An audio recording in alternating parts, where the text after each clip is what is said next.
आता वय दिवसभरातील मोठ्या राजकीय टॉप 9 मध्ये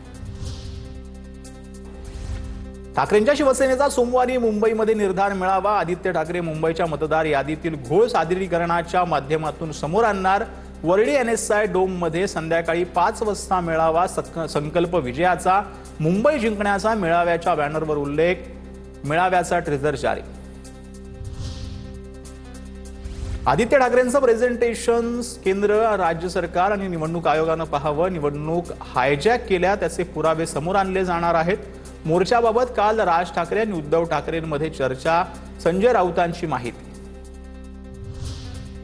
महाराष्ट्र प्रदेश काँग्रेस मतचोरीबाबत उद्या संध्याकाळी प्रेस क्लबमध्ये चित्रपट दाखवणार। चित्रपटानंतर मतचोरीबाबत चर्चासत्र घेण्यात येणार। प्रदेशाध्यक्ष अर्जुन सकपाळ कार्यक्रमाला उपस्थित राहणार। सांगलीत जयंत पाटलांच्या कारखान्याचं नाव रात्री अज्ञातांनी बदललेलं आहे। राजाराम कारखान्याचं नाव बदलून राजे विजय डफळे असं लिहिलेलं आहे। सकाळी प्रशासनाकडून हे जे नाव आहे ते कमानीवरून हटवण्यात आले।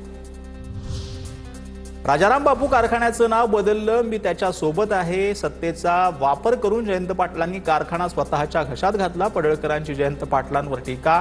कारखाना परत द्यावा सभासदांची मागणी असल्याचंही पडळकरांची माहिती। अजित पवारांच्या राष्ट्रवादी काँग्रेस पक्षाचा 1 नोव्हेंबरला पुण्यात राज्यव्यापी मेळावा। पूर्वतयारीसाठी आज दुपारी 3 वाजता वांद्रे येथील रंगशारदा सभागृहात बैठक। 2 नोव्हेंबरला अंतरवालीत शेतकऱ्यांच्या प्रश्नांसाठी बैठक। शेतकरी संघटनेचे नेते, तज्ज्ञ अभ्यासकांसोबत बैठक घेणार। शेतकऱ्यांच्या हक्कासाठी ऐतिहासिक लढाई असणार, मनोज जरांगेंची माहिती। राज्यांनी गोहत्या बंदी केली पाहिजे असं बाबासाहेबांनी लिहिलंय। संविधानाच्या मार्गदर्शन तत्वात हे लिहिलेलं आहे। देवेंद्र फडणवीसांचं वक्तव्य गोधन शेतीला जिवंत ठेवणारं हे बाबासाहेबांना माहीत असल्याचंही विधान। पत्नीला नगरसेवक बनायचं स्वप्न बघणाऱ्या नकुल भोईरची पत्नीकडूनच हत्या करण्यात आलेली आहे। हत्या केल्यानं चिंचवडमध्ये खळबळ माजली आहे। घटनेनंतर सर्व स्तरातून नकुलबद्दल हळहळ व्यक्त होते आहे। दरम्यान दोघांनीही मद्यसेवन केल्याची माहिती आता समोर येते आहे।